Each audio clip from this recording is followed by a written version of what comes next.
چنانچہ نبی علیہ السلام نے بتلایا کہ روزہ دار آدمی افطار کے وقت جو دعا مانگتا ہے اللہ تعالیٰ اس کی دعا کو قبول کرتے ہیں۔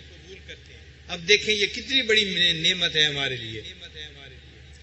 آپ ذرا غور کریں، اگر کوئی نیک بندہ اللہ کا ولی ہمیں بتا دے بھئی قبولیت دعا کا وقت ہے، دعا مانگو، تو ہم کتنا رو رو کے اللہ سے مانگیں گے، یار ایک ولی نے کہا قبولیت دعا کا وقت ہے۔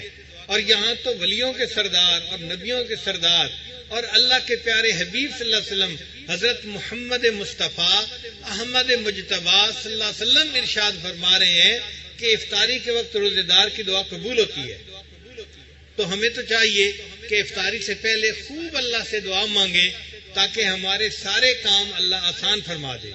دنیا میں انسان اپنی مشکلات کو دور کرنے کے لیے جتنے اسباب اختیار کرتا ہے، دعا اس میں سے سب سے بہترین سبب ہوتا ہے۔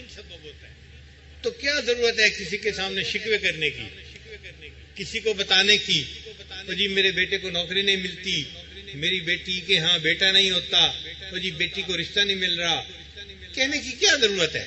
افطار کے وقت دعا مانگیں، اللہ تعالیٰ ان دعاؤں کو قبول فرمائیں گے۔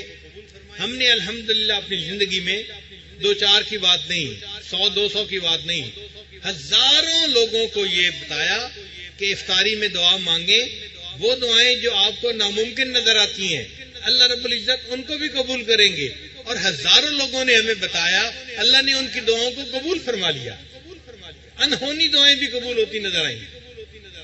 تو دعا قبول ہوتی ہے۔